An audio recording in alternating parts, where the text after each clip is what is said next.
Mangalagiri press club లో private reservation పోరాట సమితి ఆధ్వర్యంలో వివిధ రాజకీయ పార్టీలు ప్రజా సంఘాల ప్రతినిధులతో రౌండ్ టేబుల్ సమావేశం నిర్వహించారు. ఈ సమావేశంలో ముఖ్య అతిథిగా పాల్గొన్న సోషలిస్టు కూటమి జాతీయ కార్యదర్శి జైబాబు మాట్లాడుతూ ప్రైవేట్ రంగంలో కూడా రిజర్వేషన్లకు చట్టబద్దత కల్పించాలని కేంద్ర ప్రభుత్వాన్ని డిమాండ్ చేశారు. ప్రభుత్వ రంగానికే పరిమితమైన రిజర్వేషన్ల వల్ల సామాజిక అసమానతలు పెరుగుతున్నాయని, ప్రైవేట్ రంగంలో సమాన అవకాశాలు కల్పించే చట్టం అవసరమన్నారు. ప్రైవేట్ విద్యా సంస్థల్లో పనిచేస్తున్న ఉపాధ్యాయులు, సిబ్బందికి వేతన చట్టం తీసుకురావాలని, విద్యా సంస్థల్లో విద్యార్థి సంఘ ఎన్నికలను తిరిగి పునరుద్దరించాలని కోరారు. ఏపీలో ఎస్సీ వర్గీకరణకు చట్టబద్దత కల్పించడంతో పాటు ఓబీసీలకు సామాజిక, ఆర్థిక, రాజకీయ రంగాల్లో తగిన వాటా కల్పించాలని సూచించారు. ముఖ్యంగా ప్రైవేట్ రంగాల్లో రిజర్వేషన్ల బిల్లు చట్టం మీద చాలా కాలం నుంచి పార్టీలు, సంఘాలుగా మాట్లాడుతున్నప్పటికీ ఇప్పుడు 90% ప్రైవేట్ రంగం ముందుకొచ్చి 10% కూడా ప్రభుత్వ రంగం లేనటువంటి తరుణంలో ఇవాళ మరింత బాధ్యత పెరిగింది. అందుకు చట్టం తీసుకురావాలన్నటువంటి ఒక ముఖ్య ఉద్దేశం ప్రధానంగా ముందుకొస్తా ఉంది. ఆ భావజాలం పెద్ద ఎత్తున ప్రజల్లో వస్తా ఉంది. ఈ ప్రైవేట్ రిజర్వేషన్ చట్టం బిల్లు పార్లమెంట్లో పెట్టాలని మేము గత 7 సంవత్సరాల నుంచి మేము పెద్దల్ని, పార్టీల్ని అడుగుతానే ఉన్నాం. Standing committee, parliament standing committee ఒక నిర్ణయం తీసుకుంది. ప్రైవేట్ రిజర్వేషన్ బిల్లు న్యాయమైంది, ఖచ్చితంగా ఈ బిల్లు పార్లమెంట్లో పెట్టాల్సిందని చెప్పేసి ఓ పక్కన నిర్ణయం తీసుకుంది. మరో పక్క సుప్రీంకోర్టు అత్యున్నతమైన న్యాయస్థానాలు ప్రైవేటులో కూడా రిజర్వేషన్ ఉండాలని, ఖచ్చితంగా అమలు జరగాల్సిందేనని చెప్తా ఉన్నప్పటికీ ఇప్పుడున్నటువంటి పార్టీలు నిశ్శబ్దతను పాటిస్తా ఉన్నాయి. ఇది సరైనది కాదనేది ప్రైవేట్ రిజర్వేషన్ పోరాట సమితి ముందుకు తీసుకొస్తాము. ముఖ్యంగా ఇక్కడున్నటువంటి వనరులన్నీ, ఇక్కడున్నటువంటి సంపద, వనరులు, బ్యాంకు నుంచి రుణాలు, సౌకర్యాలు, సబ్సిడీలు పొందుతూ మా సొంత డబ్బు, మా ఇష్టం అని చెప్పేసి కార్పొరేట్ పెట్టుబడిదారు వర్గాలంతా కూడా మాట్లాడతారు. ఇక్కడ సొంత డబ్బు అనేది ఎవరిది ఉండదు. సంపద, శ్రమ అందరిది. కాబట్టి సంపద, శ్రమ అందరిదైనప్పుడు ఇది అందరి డబ్బు. కాబట్టి ప్రజాధనంతో ఇవన్నీ నడుపుతున్నప్పుడు ఖచ్చితంగా రిజర్వేషన్ కూడా అమలు చేయాల్సినటువంటి బాధ్యత ఈ దేశంలో కార్పొరేట్ పెట్టుబడిదారు వర్గాల దగ్గర ఉందన్నది మాత్రం చాలా స్పష్టంగా ప్రైవేట్ రిజర్వేషన్ పోరాట సమితి చెప్తాం. ముఖ్యంగా ప్రైవేట్ రిజర్వేషన్ పోరాట సమితి ఈ పరిశ్రమలు, సంస్థలు ఎక్కడైతే నడుస్తున్నాయో అక్కడికి వెళ్ళి ఒక పరిశీలన చేసింది.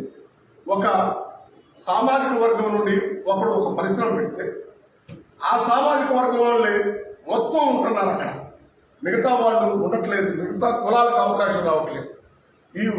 ఈ అవకాశాలన్నీ పొందుతున్నప్పుడు ఆ సామాజిక బాధ్యత, అమలు చేయాల్సిన బాధ్యత కార్పొరేట్ పెట్టుబడిదారు వర్గాల దగ్గర ఉందనేది మాత్రం చాలా స్పష్టంగా మేము చెప్పదలుచుకున్నాం.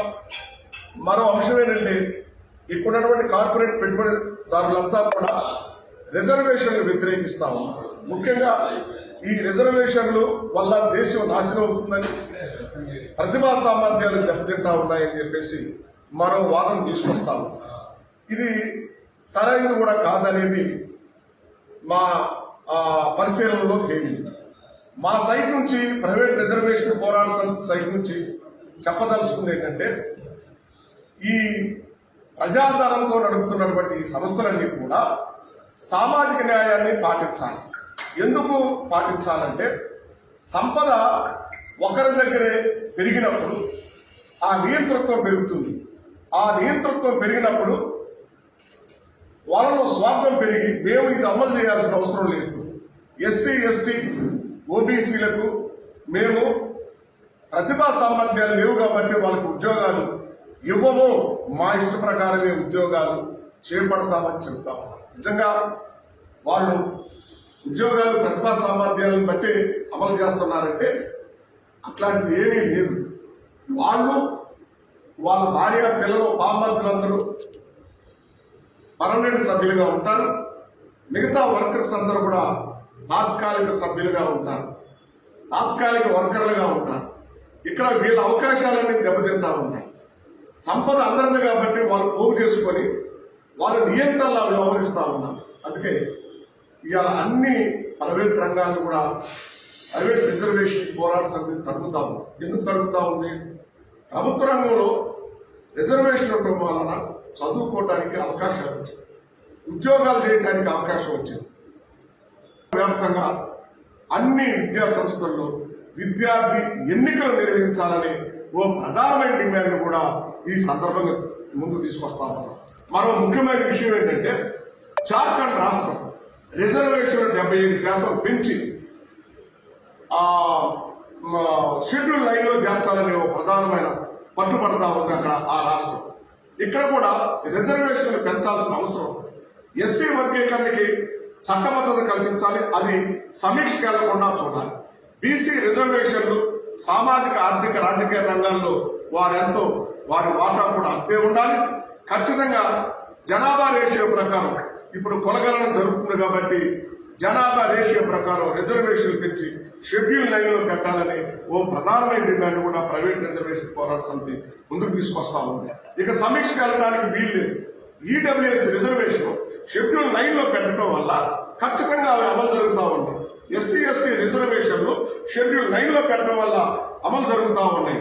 ఇక్కడ బీసీ సామాజిక వర్గాలకి ఎక్కువగా అన్యాయం జరుగుతూ ఉంది. వాళ్ళు వెనుకబడినటువంటి వర్గాలలో ప్రధానంగా వాళ్ళు ఎక్కువ శాతం ఉన్నారు.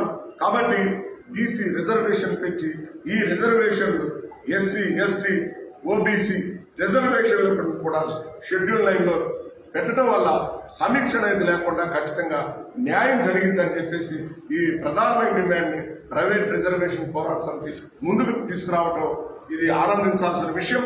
దాని మీద మేము పెద్ద ఎత్తున రాష్ట్ర వ్యాప్తంగా అన్ని జిల్లాల్లో ఈ కార్యక్రమాలు తీసుకొని మేము ముందుకెళ్ళడానికి ఈ చట్టం వచ్చే వరకు ప్రజాపక్షంగా ఇటు కమ్యూనిస్టులుగా ఇటు దళిత సంఘాలు కానీ బీసీ సంఘాలు కానీ గిరిజన సంఘాలు కానీ మైనారిటీ సంఘాలు కానీ ఖచ్చితంగా మేమందరం బాధ్యత వహించి ప్రజాపక్షంగా పోరాడతామని ఈ సందర్భంగా తెలియజేస్తాం.